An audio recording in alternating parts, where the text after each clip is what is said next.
ഒരു കാട്ടുമുളം തണ്ടിനെയും ഒരു മയിൽപ്പീലിത്തുണ്ടിനെയും തന്നേക്കാൾ ഉയർത്തി തൻ്റെ ഭക്തവാത്സല്യത്തിൻ്റെ പ്രതീകമാക്കുന്ന കൃഷ്ണൻ. ഓരോ സപ്താഹശാലയിലെയും അന്നത്തെ പ്രധാന കഥകൾ ദൃശ്യാവിഷ്കരിക്കുമ്പോൾ ഭക്തജന മനസ്സുകൾ ആനന്ദ നിർവൃതിയിൽ ആറാടും. അതിനുത്തമ ഉദാഹരണമാണ് സപ്താഹം 6-ാം ദിവസത്തിലെ കൃഷ്ണകുചേല സംഗമം. സുധാമാവെന്ന കുചേല ബ്രാഹ്മണന് നിത്യസൗഹൃദത്തിൻ്റെ നിറവായി മാറുന്ന കണ്ണനെ കാണുമ്പോൾ നമ്മുടെ കണ്ണും മനസ്സും ഒരുപോലെ നിറയുന്നു. ഗുരുകുല വിദ്യാഭ്യാസത്തിന് ശേഷം രണ്ടായി പിരിഞ്ഞവർ. ഒരാൾ രാജാവ്, മറ്റേയാൾ നിത്യവൃത്തിക്ക് വകയില്ലാത്ത ബ്രാഹ്മണനും. കുചേലപത്നി പലപ്പോഴും കുചേലനോട് പറഞ്ഞു, അങ്ങയുടെ ആത്മമിത്രമല്ലേ ദ്വാരകാധീശൻ? അദ്ദേഹത്തെ ചെന്ന് കണ്ട് സഹായം ചോദിക്കൂ. അപ്പോഴൊക്കെ ആ ബ്രാഹ്മണൻ പറയും, കൃപാനിധിയായ ഭഗവാനോട് ഞാൻ യാചിച്ചാൽ ഞാൻ പിന്നെ എങ്ങനെ അദ്ദേഹത്തിൻ്റെ മിത്രമാകും? പകരം ഞാനൊരു യാചകൻ മാത്രമേ ആകുന്നുള്ളൂ. ഒടുവിൽ പത്നിയുടെ നിർബന്ധത്തിന് വഴങ്ങി ദ്വാരകയിലെത്തിയ കുചേലനെ ദ്വാരകാധീശൻ ചുറ്റുമുള്ളതെല്ലാം മറന്ന് തൻ്റെ ആത്മമിത്രത്തെ മാറോട് ചേർത്തു. ദ്വാരകാധീശൻ്റെ കൂട്ടുകാരനാണ് താനെന്ന് പറഞ്ഞപ്പോൾ കളിയാക്കിയവരുടെ മുന്നിലൂടെ ഭഗവാൻ ആ സാധു ബ്രാഹ്മണനെ ചേർത്ത് പിടിച്ച് കൊട്ടാരത്തിലേക്ക് ആനയിച്ചു.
സ്വർണ്ണ പാത്രത്തിൽ വെള്ളമെടുത്ത് ജഗന്നാഥൻ തൻ്റെ ഭക്തനും മിത്രവുമായ കുചേലൻ്റെ കല്ലും മുള്ളും കൊണ്ട് ചോര പിടിഞ്ഞ കാലുകൾ കഴുകി.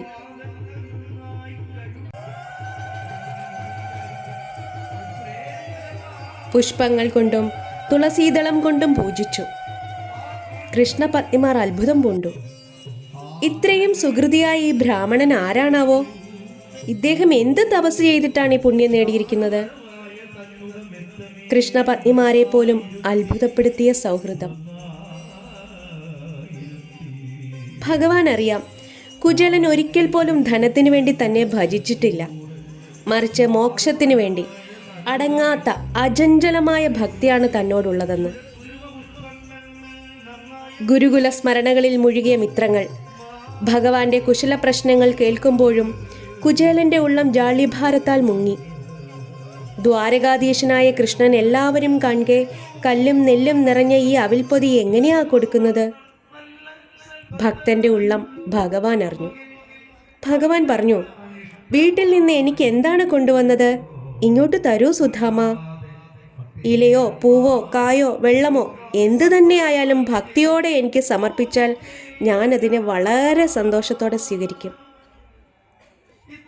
അത്രയും മഹത്വം ഞാൻ മറ്റൊന്നിനും കൽപ്പിക്കുന്നില്ല. ഇങ്ങനെയൊക്കെ പറഞ്ഞിട്ടും കുചേലൻ അവിൽ കൊടുക്കാൻ മടിച്ചു.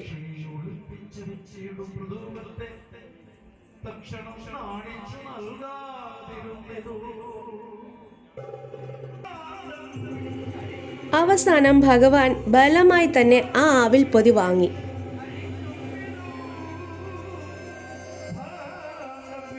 അതിൽ നിന്നും ഒരു പിടി അവിൽ വാരി വായിലാക്കി.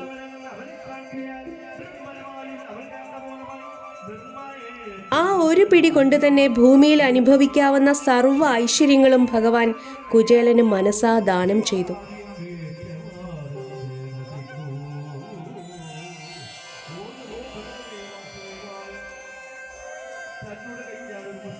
ഭഗവാനോട് കുചേലൻ ഒന്നും ചോദിച്ചില്ല.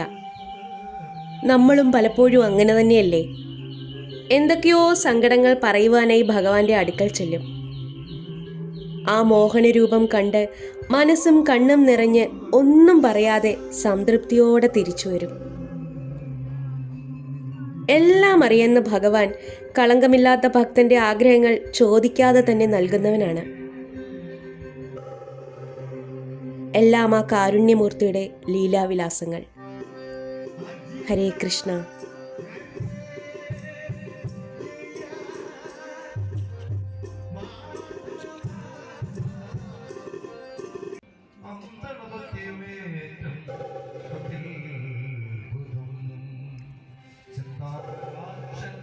സുഭഗ സമോ